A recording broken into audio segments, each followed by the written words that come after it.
Chapter 31. Go Smelly or Go Home. I'd never been scared of boats until I saw Harald's.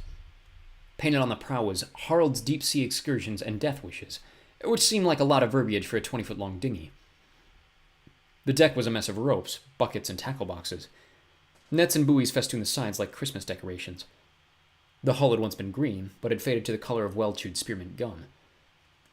Nearby on the dock sat Harald himself. In splattered yellow coveralls and a t-shirt so grungy, my donation box Wiggles shirt would have been an upgrade.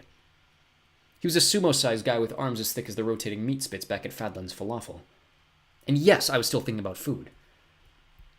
The weirdest thing about him was his hair. His shaggy locks, his beard, and even his fuzzy forearms glistened whitish blue, as if he'd been caught on side overnight and glazed with frost. As we approached, he looked up from the rope he was coiling. "Well now, a dwarf, an elf, and 2 humans walk onto my pier. Sounds like the beginning of a joke." "I hope not," I said. "We want to rent your boat for a fishing expedition. We need the special bait." Harald snorted. "You for? On one of my expeditions?" "I don't think so. Big Boy sent us." Harald furrowed his eyebrow, causing light snow to fall across his cheeks. "Big Boy, eh? What does he want with the likes of you?" Sam stepped forward. "None of your concern." From her coat pocket she pulled a large coin and tossed it to Harald. 1 red gold now. 5 more when we finish. Will you rent us the boat or not?" I leaned toward her. What is red gold?" "The currency of Asgard and Valhalla," she said. "Widely accepted in the other realms." Harald sniffed the coin. Its gold surface glowed so warmly it seemed to be on fire. "You have giantish blood, girl? I can see it in your eyes." "That's also none of your concern." "The payment is sufficient, but my boat is small. 2 passengers maximum. I'll take you and the human boy, but the dwarf and the elf, forget it." Blitzen cracked his knuckles inside his leather gloves. "Look here, Frosty. Never call a frost giant Frosty. We hate that. Besides, you look half petrified already, dwarf. I don't need another anchor. As for elves, they're creatures of air and light. They're useless aboard the ship. 2 passengers only. That's the deal. Take it or leave it." I glanced at my friends. "Guys, sidebar, please." I led them down the dock, out of earshot from Harald. "That dude's a frost giant?" Hearthstone signed. "Icy hair? Ugly? Big?" "Yes." "But, I mean, he's large, but he's not a giant." Sam's expression made me suspect she was not the most patient geometry tutor. "Magnus, giants aren't necessarily enormous. Some are. Some can grow to enormous size if they feel like it. But they're even more varied than humans. Many look like regular people. Some can change shape into eagles or pigeons or almost anything. But what's a frost giant doing on the docks in Boston? Can we trust him?" "First answer," Blitzen said. "Frost giants are all over the place, especially in the north of Midgard. As for trusting him, absolutely not. He might take you 2 straight to Jotunheim and throw you in a dungeon, or he might use you for bait. You have to insist that Hearth and I will go with you." Hearth tapped Blitz's shoulder. "Giant is right," he signed.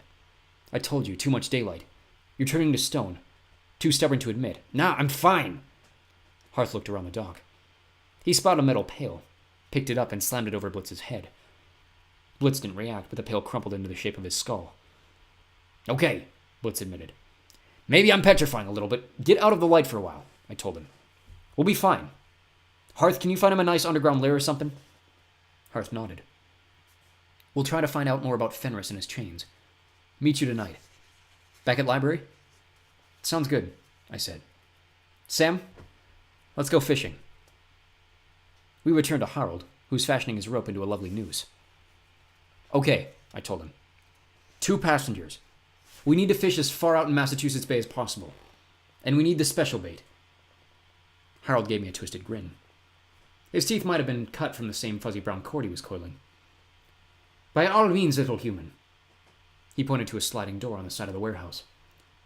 "Pick your own bait, if you can carry it." When Sam and I opened the door, I almost passed out from the stench. Sam gagged. "Odin's eye, I've smelled less fragrant battlefields." Inside the storage room, hanging from meat hooks, was an impressive collection of rotting carcasses. The smallest was a 5-foot-long shrimp. The largest was a severed bull's head the size of a Fiat. I covered my nose with my jacket sleeve. That didn't help. I felt like somebody had filled a grenade with rotten egg, rusty metal, and raw onion, then tossed it into my sinus cavity.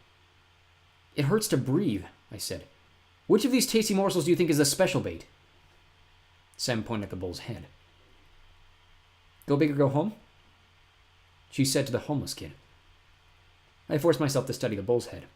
Its curved black horns, its lolling pink tongue like a hairy air mattress, its white steaming fur, and the glistening slime craters of its nostrils. How is it possible that a bull grew that large? It's probably from Jotunheim, Sam said. Their cattle get pretty big. Yeah, you don't say. Any idea what we're supposed to be fishing for? There are lots of sea monsters in the deep. As long as it's not... A shadow crossed her face. Never mind, probably just a sea monster. Just a sea monster, I said. Yeah, thanks, that's a relief. I was tempted to take the jumbo shrimp and get out of there, but I had a feeling we'd need bigger bait if we were going to cause a ruckus that would attract a sea goddess. The bull's head it is, I decided.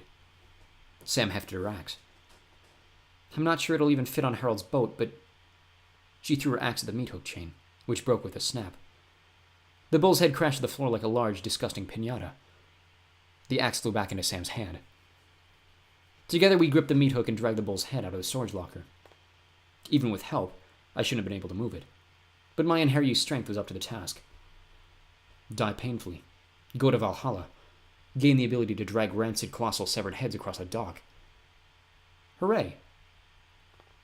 When we got to the boat, I yanked the chain with all my strength. The bull's head toppled off the pier and smashed onto the deck. The SS Harold almost capsized, but somehow it stayed afloat. The bull's head took up the back half of the ship. Its tongue hung over the stern. Its left eye rolled up in its head so it looked seasick. Harold rose from his bait bucket. If he was at all surprised or annoyed that I dropped a 500-pound cowhead on his boat, he didn't show it. An ambitious choice of bait, Harold gazed across the harbor. The sky was darkening. Light sleet needled the surface of the water. Let's get going then. Lovely afternoon to fish.